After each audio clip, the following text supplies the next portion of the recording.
अऊज़ु बिल्लाहि मिनश शैतानिर रजीम। पनाह मांगता हूँ मैं अल्लाह की शैतान मरदूद से। बिस्मिल्लाहिर रहमानिर रहीम। शुरू अल्लाह के नाम से जो सब पर मेहरबान है, बहुत मेहरबान।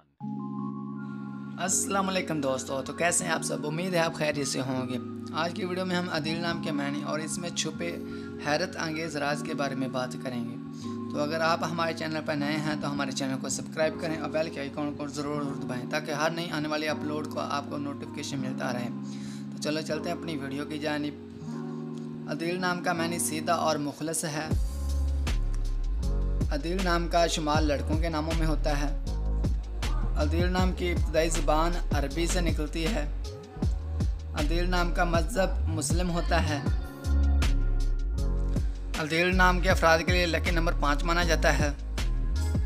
लकी दिनों में इतवार और मंगल शामिल हैं। लकी रंगों में सुर्ख और हल्का सबुज शामिल हैं। लकी पत्थर में पुखराई शामिल है। लकी दहातों में तांबा शामिल है। अपने नाम की मालूमात हासिल करने के लिए कमेंट में अपना नाम लिखकर सेंड करें। शुक्रिया।